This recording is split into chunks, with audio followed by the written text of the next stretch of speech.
Welcome from Nexus. In this chapter, we are diving into a really critical intersection, where the world of traditional data warehousing smacks right into the tidal wave of big data. Now, this is a fundamental challenge for any modern data architect. So, let's get right into it. Okay, so let's set the scene. I want you to imagine a library. I mean a perfectly organized library, where every single book is cataloged, pristine, and exactly where it should be. That is your traditional data warehouse. Now imagine telling that librarian they also have to handle a fire hose of every real-time newsfeed, every social media post, every sensor reading happening in the world, right now. That chaos, that speed, that unbelievable volume, that's the challenge of big data. So you might be wondering, why can't this super organized library just, absorb the fire hose? Well, it can't. It hits a wall, a really big one.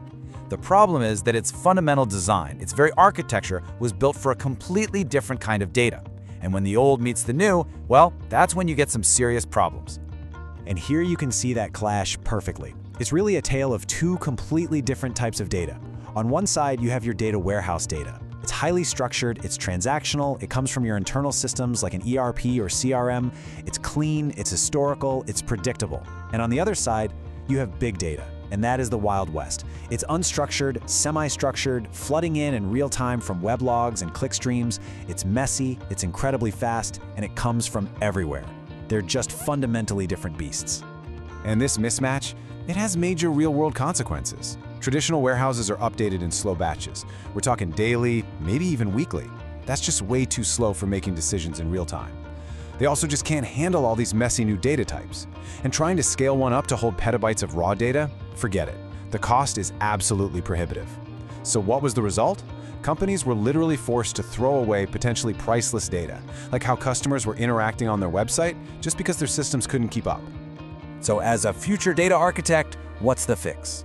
Well, you don't just bulldoze the library. That would be crazy. The really elegant answer is to build a modern extension for it. You integrate that traditional warehouse into what we call a hybrid model. You create a whole ecosystem where the old systems and the new systems work together, each one playing to its own unique strengths. This quote right here really gets to the heart of why this all started. Businesses had this aha moment. They started to realize they were throwing away a potential goldmine of insights. Every click, every web interaction, every single log file, it all could hold clues about their customers and the market. And they knew they needed a way to capture it. So let's look at how this works in the real world. A case study of an online travel company shows this four-step process beautifully.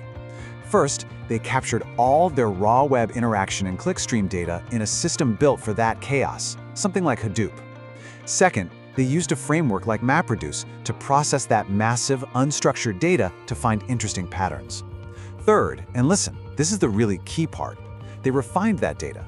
They summarized the most valuable insights and moved only that refined data back to their traditional warehouse. And finally, their business analysts could use the SQL tools they already knew and loved to find incredible insights. You see, they connected the fire hose to a refinery, not directly to the library.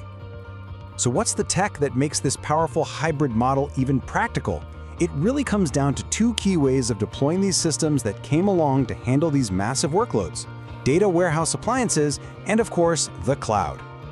Okay, first, let's quickly define what we mean by an appliance.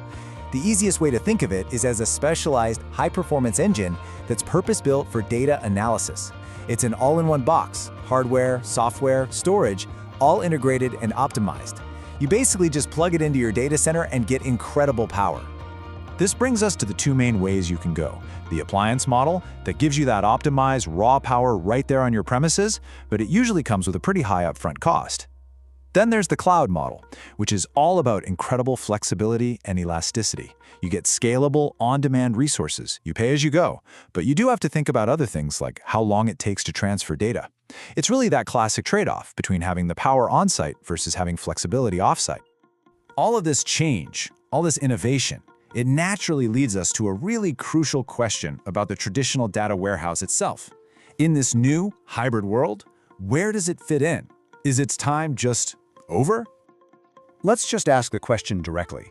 With all these powerful new technologies like Hadoop, distributed systems, and cloud platforms that can handle all that raw, messy big data, is the data warehouse, as we've known it for decades, headed for extinction?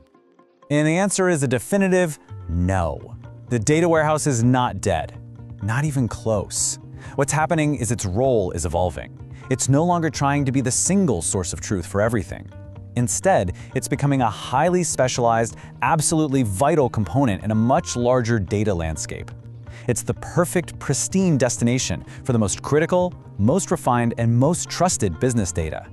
So now that we understand the modern way to store and manage this mix of data, the next logical question is, how do we analyze it? How do we actually pull the value out of it? And that sets us up perfectly for our next explainer, where we will dive into the fascinating tools and techniques of big data analytics. I'll see you there.